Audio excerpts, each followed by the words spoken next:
Good morning, সুপ্রভাত। কেমন আছেন আপনারা সবাই? নিশ্চয়ই খুব ভালো আছেন, আমরাও খুব ভালো আছি। তো আজ হলো 23শে জানুয়ারি, নেতাজির বার্থডে, একটা ছুটির দিন। আজকে উঠেছি অনেক সকালেই, কিন্তু মিস্ত্রি এসেছিল কাজ করতে, ওখানে দেরি হয়ে গেল। ঘড়ির কাঁটা 11টার ঘরে। সকালবেলা মানি পড়তে গেছে, কিছু না খেয়েই চলে গেছে।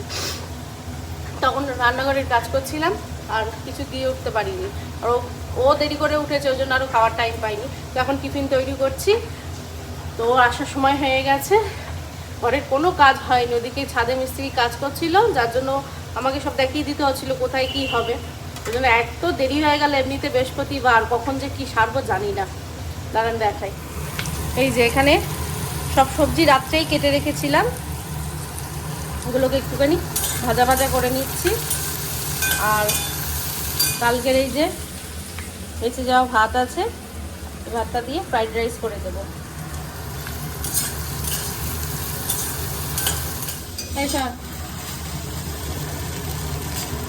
ওটা মাশরুম দিয়ে দিলাম, এখন দিলে জানি না হবে কিনা। বললাম এখন মাশরুম দিলে কাঁচা কাঁচা থাকবে, মাশরুমটা ভাজতে লাগে, এর মধ্যে এখন দিলে হয়।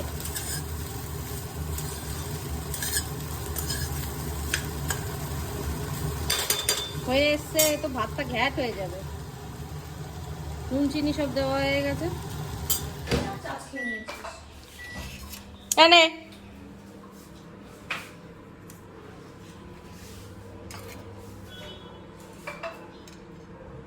ফ্রাইড রাইস কে কাঁটা চামচ দিয়ে খায়? আমি কোনো রকমের রাইসটা বানালাম।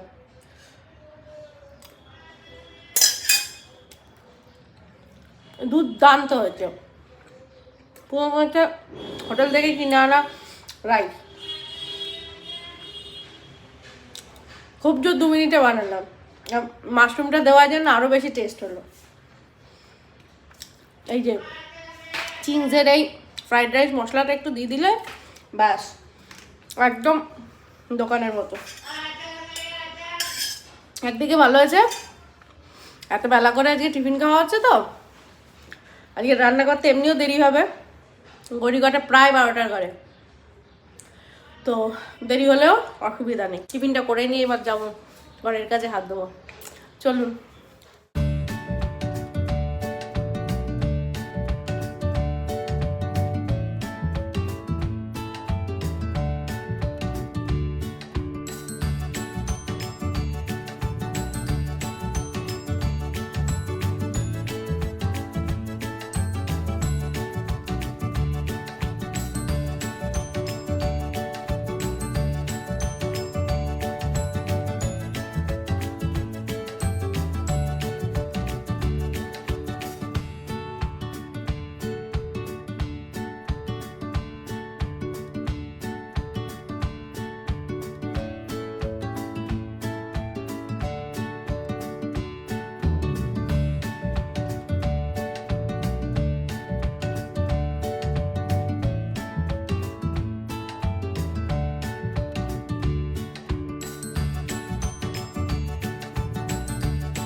বাসি গাছ সারতে সারতে 1:30 বেজে গেল। এদিকে সকালে তো ঠাকুরের সমস্ত বাসন মেজে গেছি, আর এদিকে বৃহস্পতিবারের ফুল তো সকালেই চলে আসে। এবারে পুজোটা শুরু করি, অনেক দেরি হয়ে গেল, কখন যে কী সারবো জানি না। আসলে গেছিলাম ছাদে, বাসি কাজ সাথে সাথে 2বার করে ছাদে গেছি। একবার বড়িটা এদিক করে মিললাম, আবার মাকে ফোন করে জিজ্ঞাসা করলাম যে মা, উল্টো দিকটা তো কাঁচা, কী করে করবো? মা বললো কাপড়টাকে এইভাবে দে, উল্টো করে দে, তাহলে ভালো শুকাবে। ঠিক তাই ওইভাবে দিলাম, অনেকটা শুকিয়ে গেছে। আজকে প্রায় পুরো শুকিয়ে যাবে, কালকে হয়তো কাপড় থেকে তুলে নিতে পারবো। তো চলুন চটপট করে পুজোটা দিয়ে নিই।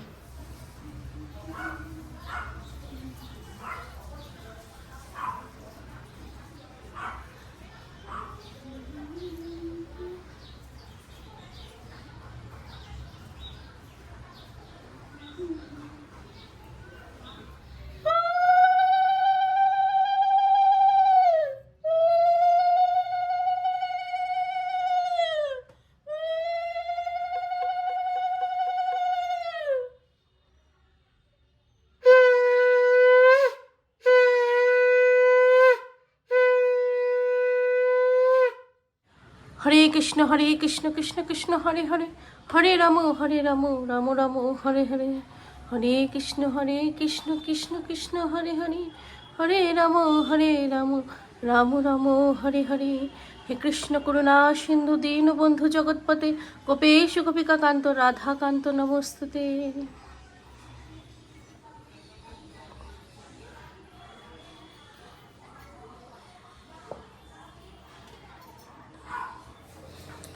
পুজো দিতে যাওয়ার আগে এগুলো সব রেডি করে রেখে গেছি। এখানে বিরিয়ানির জন্য যে ভাতটা করব, চালটা ভিজিয়ে রেখে গেছি। এখানে বেরেস্তার জন্য পেঁয়াজ কেটে গেছি। আর এখানে মাশরুমটা ভালো করে ধুয়ে নুন জলে ভিজিয়ে রেখেছি, তাহলে কি মাশরুমের সমস্ত নোংরা জীবাণু সব বেরিয়ে যাবে। আর এখানে অল্প একটু আদা রসুন দেবো, তার জন্য এখানে সমস্ত কেটে কুটে রেখেছি। তো চলুন শুরু করি রান্না। 2টো বেজে গেছে, চটপট করে করি। চলুন আজকে আপনাদের সঙ্গে শেয়ার করব কিভাবে বাড়িতে আমি মাশরুম বিরিয়ানি বানাই। খুব সহজে, খুব তাড়াতাড়ি হয়ে যাবে, একদম চটপট করে।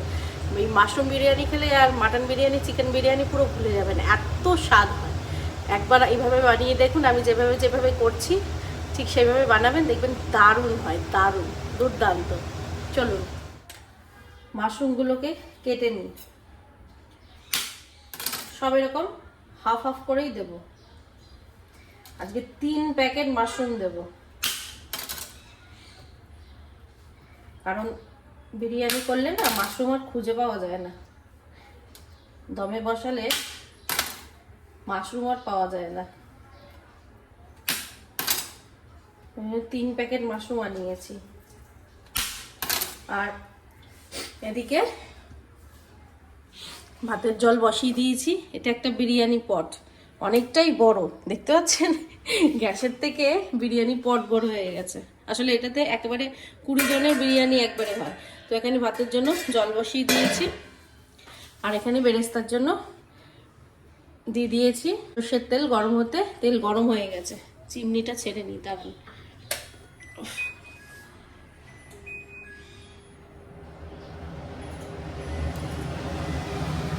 পেঁয়াজটা ছেড়ে দিই।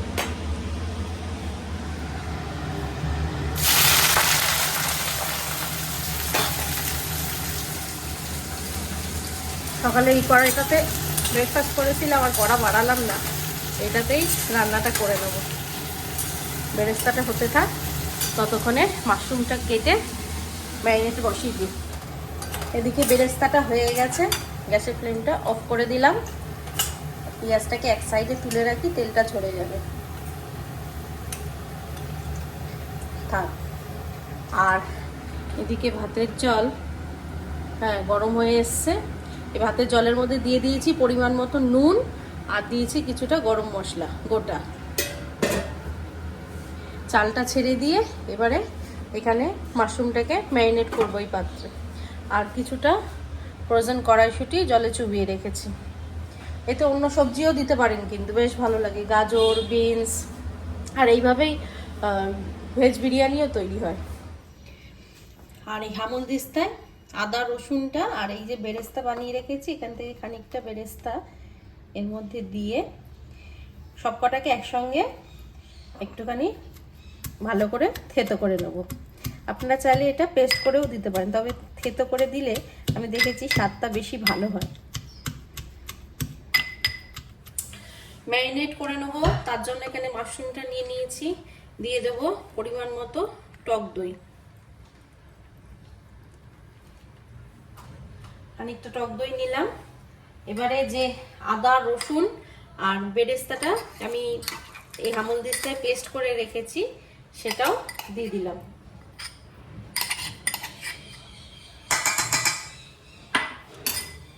দিচ্ছি হলুদ গুঁড়ো,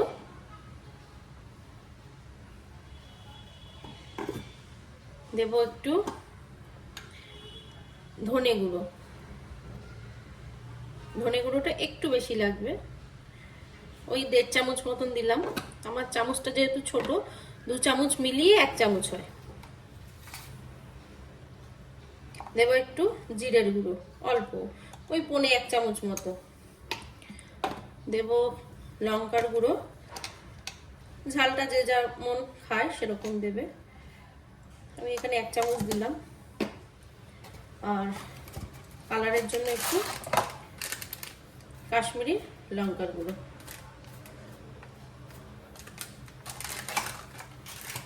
দেব। বিরিয়ানি মশলা, এক্ষেত্রে আমি কুকমির এই হান্ডি বিরিয়ানি মশলাটা ব্যবহার করছি। এখন খানিকটা দিয়ে দেবো, আর যখন লেয়ারিং করব তখন কিছুটা দেবো। হাফ এখন দিয়ে দিচ্ছি।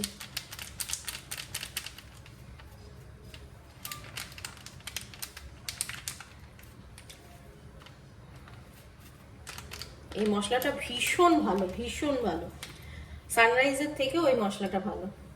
আর দিচ্ছি কিছুটা ফ্রোজেন কড়াইশুঁটি, একটু গাজর দিলেও হতো, আর আজকে সময় নেই বলে দিলাম না। আর দেবো একটু পরিমাণ মতো নুন, স্বাদ মতো নুন দিয়ে দেবো।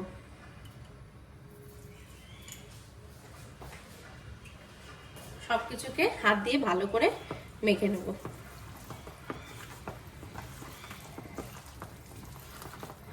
দইটা একটু কম কম লাগছিল, যেটুকুনি ছিল সবটাই দিয়ে দিয়েছি। ওটা মনে হয় 500 প্যাকেট, 500 প্যাকেট মনে হয়, পুরোটাই দিয়ে দিলাম। যেহেতু অনেকটা মাশরুম, ঠিক আছে, ভালো করে মেখে নিলাম। এটা ওই 10-15 মিনিট মতন থাক। এবার দেখি ভাতটা কত দূর হলো। ভাতটা, হাতাটা কোথায় গেল? হ্যাঁ, ভাতটা হয়ে গেছে। ভাতটা এবার উপর দিয়ে দেবো, আর এই নেটটার মধ্যে ভাতটা উপর দেবো, একদম তাহলে ঝরঝরে হবে। বেরেস্তা যে বানিয়েছিলাম ওই তেলটাতে এই মাশরুমটা এবার দিয়ে দেবো।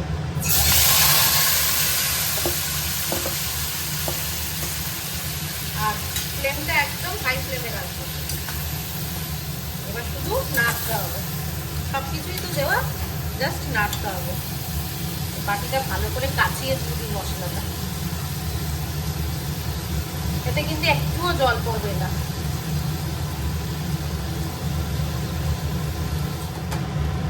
হাই ফ্লেমে এটাকে শুধু নাড়তে হবে।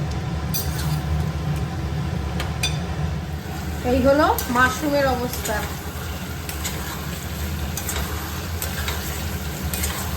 কালারটা দুর্দান্ত এসেছে। অনেকটা জল ছিল, মাশরুম থেকে অনেক জল ছেড়েছিল, টানাতেই অনেকটা সময় চলে গেল।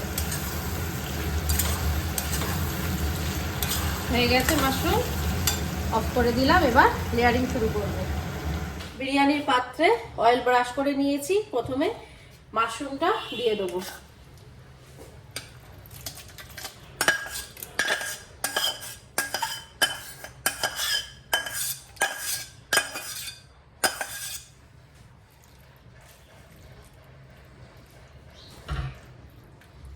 কড়াইতে বা হাঁড়িতে করলে না তলায় একটুখানি ধরে যাওয়ার সম্ভাবনা থাকে, কিন্তু এই যে বিরিয়ানি পটগুলো হয় এতে একটুও লেগে যায় না, একদম সুন্দর উঠে আসে। এবারে বেশ খানিকটা ভাত দিয়ে দেবো। এভাবে দিলে দেরি হবে, এইভাবেই দিই। হাফ পরিমাণ ভাত দিয়ে দেবো।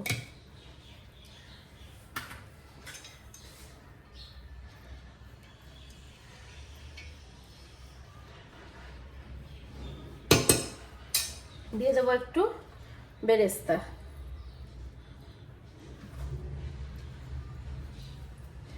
দিচ্ছি একটু বিরিয়ানি মশলা,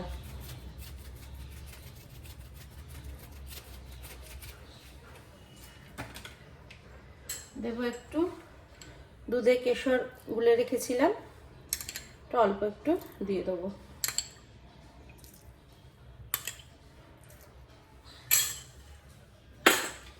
এবারে বাকি ভাতটা দিয়ে দেবো।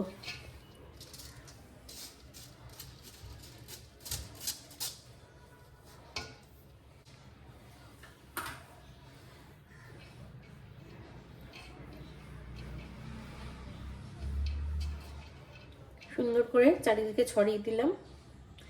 দারচিনিটা ফেলে দিচ্ছি, আর যতটা বেরেস্তা আছে দিয়ে দিলাম।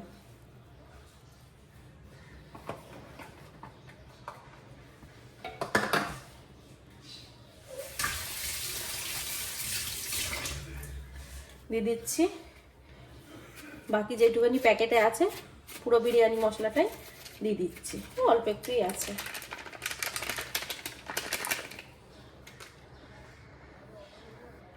দুধটা দিয়ে দিচ্ছি।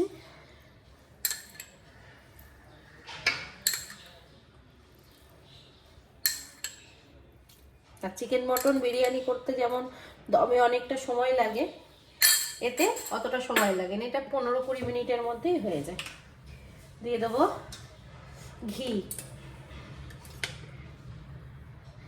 2 চামচ মতো ঘি দিয়ে দিলাম।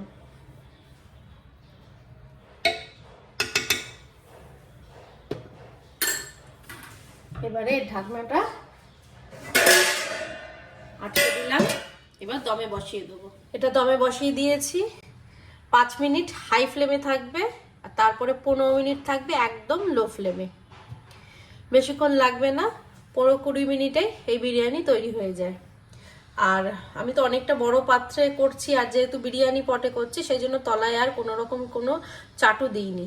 আর তা না হলে অন্য যদি হাঁড়িতে বা অন্য কড়াইতে করতাম তাহলে তলায় কিন্তু একটা চাটু দিয়ে নিতাম, তার উপরে আমি হাঁড়ি বা কড়াইটা বসাতাম, তাহলে হিটটা না ঠিকঠাকভাবে পড়ে। তো অপেক্ষা করি, 15 মিনিট পর ফাইনাল লুকটা দেখাচ্ছি। গ্যাসের ফ্লেম অফ করে দিয়েছি, আর 5 মিনিট স্ট্যান্ডিং টাইম দিয়েছিলাম, আর এই হলো বিরিয়ানির ফাইনাল লুক। একদম দোকানের মতন লাগছে না? এবার খেয়ে দেখি কেমন হয়েছে। এই বিরিয়ানি পটের একটা সুবিধা কি, এই দেখুন তলায় একদম একটুও লাগে না, দেখছেন একদম ঝরঝরে, একটুও তলায় লাগে না। এই যে পুরোটা একবারে ভালো করে মিশিয়ে নিই, তারপরে থালায় বাড়বো। এই যে বেড়ে নিয়েছি, মানে একটু খা, খেয়ে বল কেমন হয়েছে। সে দেখেই বোঝা যাচ্ছে ভালো হয়েছে, একদম দোকানের মতন লাগছে না?